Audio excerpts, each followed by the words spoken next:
전 제가 결혼할 때까지만 해도 시집살이란 건 TV에나 존재하는 거다 생각했어요. 요즘 같은 시대에 누가 시집살이를 시켜? 그리고 그걸 견디는 미련한 사람이 있다고? 생각했었는데 그게 바로 저였어요. 저는 신혼초를 생각하면 아직도 암담합니다. 그 당시 겪은 온갖 시집살이에 시댁과 연을 끊어도 맺힌 나는 쉽게 사라지지 않았네요. 남편과 연애 결혼으로 시작했을 때 이런 미래는 상상도 못했었어요. 결혼 전에는 시댁 식구들 모두 평범했거든요. 그런데 결혼식을 올리니 모두 돌변을 했어요. 다른 사람인 줄 알았네요. 저는 시어머니보다 신우가 더 미웠어요. 제가 남편과 나이 차이가 많이 나서 저희 신우도 저보다 나이가 더 많았어요. 그래서 언제나 아랫사람에게 하대하듯 말을 했어요. 표독스럽기 그지없는 표정으로 저를 비난할 땐 맨몸으로 겨울바람을 맞는 기분이었어요. 그리고 말하는 내용도 고왔던 적은 없습니다. 명절에 힘든 건 저한테 다 떠넘기며 명절에 친정 간다고 못 배워 먹었다 욕하던 신우. 시어머니보다 신우가 더했어요. 남편이 막아주며 저를 데리고 친정으로 갔지만 시어머니와 신우까지 2대1 상황이라 도망가듯이 나가는 날이 대부분이었죠. 그리고 제가 임신하고 다니던 직장을 관뒀습니다. 저는 만삭 때까지 다니고 싶었는데 남편이 몇 날 며칠을 설득했어요. 저와 아이를 위해서라도 퇴직을 했으면 좋겠다고요. 제가 집에 있다는 걸 안 신우와 시어머니가 가만히 있었을 리 없었죠. 젊은데 벌써부터 놀 궁리를 한다. 취집이 속셈이었구나. 이런 말들을 듣고 전 다시 직장에 복귀하겠다 난리를 쳤고 남편이 그런 제게 애원을 했어요. 제발 집에서 쉬어달라고. 남편이 그날 시어머니와 신우에게 난리를 치고 그렇게 그날은 일단락됐죠. 남편이 성견지명이 있었는지 제 임신 기간은 꽤나 힘들었습니다. 신체적 변화는 둘째치고 입덧이 굉장히 심했어요. 먹고 싶은 건 전혀 떠오르지 않고 모든 음식들에 역한 반응만 생겼어요. 먹다가 헛구역질을 하거나 토하기 일쑤였고 배고픔보다 울렁거리는 느낌이 더 싫어서 먹는 걸 피하게 됐어요. 그땐 하루에 한 끼 겨우 먹었죠. 그나마 한 끼도 아이 생각해서 억지로 쑤셔 넣는 수준이었어요. 남들은 임신하고 살이 많이 찐다던데 저는 이때 오히려 살이 미친 듯이 빠졌습니다. 남편이 걱정하는 건 일상이었어요. 남편 봐서 한 숟가락 겨우 뜨고 조금이라도 속이 괜찮을 때 이것저것 쑤셔 넣고 그랬었네요. 이렇게 힘든 때 시어머니가 김장을 해야 한다며 저를 부르셨어요. 전 입덧이 심해서 못 가겠다 말씀드렸어요. 시댁 식구들도 제가 고생하는 걸 알고 있었습니다. 그런데도 전화를 하신 건 이해할 수 없는 상황이었지만 제 입으로 말하는 건 다르니까요.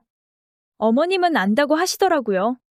알면서 부르는 거라고 누가 일 시키려고 부르는 줄 아냐고 화를 내셨네요. 시댁 행사는 참석하는 게 중요한 거라며 와서 김치나 받아가래요. 신뢰도가 전혀 없는 말이었지만 혹시나 하는 마음에 갔습니다. 처음엔 소파에 앉아있으라 하셨네요. 그러더니 이거 가져와라, 저거 가져와라 하는 잔심부름을 몇 번 시키셨어요. 거기서 끝이었으면 다행이었겠지만 어느새 제게 고무장갑까지 넘겨주셨죠. 요것만 하고 쉬어라 하던 시어머니는 어느샌간 홀연히 사라져 계셨어요. 시어머니와 같이 일하던 신우도 결국엔 사라지고 저 혼자 주방에 앉아 있더라고요. 이건 아니다 싶어서 고무장갑 벗어서 집어 던졌어요. 난 일 못하겠다 고래고래 소리 지르고 도망가듯 뛰쳐나갔어요. 집 가는 내내 얼마나 서럽던지요.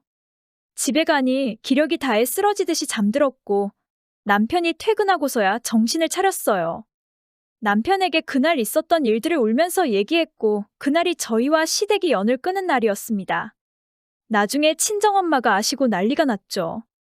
그 집안 식구들 가만 안 둔다며 찾아가시려는 거 겨우 말렸네요. 당장 애 지우고 이혼시킨다는 거 남편이 빌었어요. 이 난리통인데도 신우와 시어머니는 여전하더라고요. 시어머니와 신우에게 하나씩 문자가 왔어요. 신우는 여자 하나 잘못 들어와서 집안 개박살 났대요. 시어머니는 가정교육을 어떻게 받은 거냐며 내 딸은 너같이는 안 키운대요. 답장도 사치다 생각하고 다 차단했습니다. 그리고 저희는 친정 근처로 이사까지 했습니다. 시댁에는 알리지 않았어요. 기존 집은 시댁에서 알고 있었기에 시댁에서 모르는 곳으로 이사를 했네요. 저는 이곳에서 친정 부모님과 남편의 보호를 받으며 무사히 출산을 했습니다. 아들이었어요. 시댁의 소식을 전할까 말까 하다가 시아버지께만 사진 하나 보내드렸거든요. 난리가 났죠. 시댁의 첫 손주기도 했고 아들이잖아요. 장남의 장손이니까요. 병원으로 찾아오겠다 하시는 걸 처음엔 거절했어요. 시댁 식구들 얼굴 보기 싫다고요. 그리고 그때부터 연락이 미친 듯이 왔어요. 시아버지가 자기 혼자 가는 것도 안 되겠냐고. 시어머니랑 신우 데려와서 무릎 꿇고 싹싹 빌라고 하겠다고. 그럼 제 기분이 풀리겠냐고. 그 시어머니와 신우가 저희 친정 식구들 다 모인 데서 무릎을 꿇는다? 그거 보고 싶어서 오라고 했어요. 그랬더니 진짜 그날 바로 오셨더라고요. 병실에 저희 식구들 모두 모여 있어서 놀란 기색이었네요. 그리고 진짜 사과 받긴 했습니다. 화라산처럼 터질 것 같은 얼굴로 미안하다며 무릎 꿇고 가셨네요. 처음엔 말로만 사과하고 내빼려는 거 시아버지가 끌고 와서 직접 사과시키셨어요. 그나마 진심으로 사과해 주시던 시아버지 얼굴 봐서 가끔씩만 애기 얼굴 보여드리기로 했네요. 그리곤 지금까지 남편이 있을 때만 가끔 시댁에 갔어요. 가도 남편 옆에만 꼭 붙어 있고 아무것도 안 했어요. 시어머니와 신우도 더 이상 공격적이지 않았어요. 아무래도 제게 함부로 대하면 장손을 못 본다는 생각이 있어서 그러신 게 아닐까 해요. 시어머니와 신우가 변했다는 꿈 같은 생각은 저도 안 합니다. 그렇게 나름 평화로운 날들을 지내는데 신우가 결혼을 한다는 연락이 왔어요. 그것도 연락 받자마자 한두 달인가 바로 식을 올렸어요. 알고 보니까 혼전 임신을 했답니다. 시아버지가 참석해달라고 부탁하셔서 결혼식도 다녀왔어요. 저런 신우를 누가 데려가나 했는데 집신도 짝이 있네요. 그런데 그런 신우가 얼마 지나지 않아 저희 시댁으로 도망왔어요. 임신도 했겠다. 그 핑계로 다니던 직장도 그만두고 집에 들어앉으려고 했는데 식구들이 조건을 걸었답니다.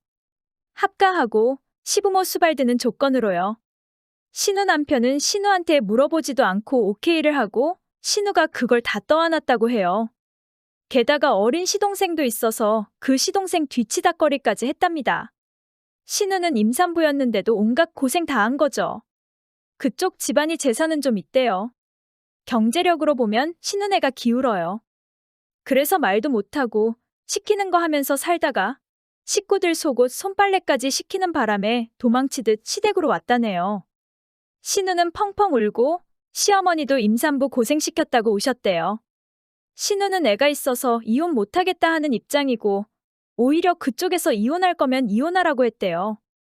남편이 시댁에서 돌아와 제게 얘기를 해주는데 남편도 표정이 많이 어두웠어요. 저는 그런 남편을 보며 입 밖으로 내지는 못했지만 인과응보가 정말 있구나 생각했네요. 본인들의 만행도 잊은 채 남을 비난하는 모습에 저는 동정심조차 들지 않았네요. 신우가 죽을 때까지 고통받았으면 좋겠다. 시어머니가 자기 딸이 고통받는 걸 보고 같이 아파했으면 좋겠다. 내가 겪은 그 이상으로 고통받았으면 좋겠다고 얼마나 생각했는지 몰라요. 최근에 시어머니가 혼자 저희 집에 온 날이 있습니다. 너무 답답해서 오셨대요.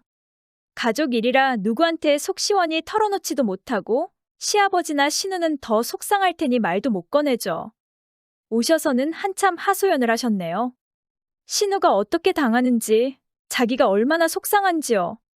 나도 저만큼 당했었는데, 우리 엄마도 저렇게 화를 냈었는데, 이런 생각들이 떠오르니 입 밖으로 한마디가 툭 튀어나왔네요. 남일 같지 않네요.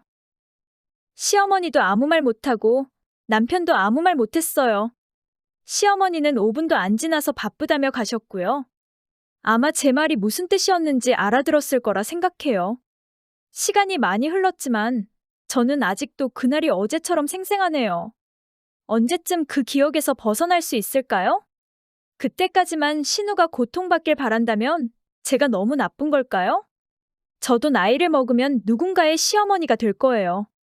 하지만 저는 절대 저렇게 살지 않겠다고 다짐하며 글 마칩니다.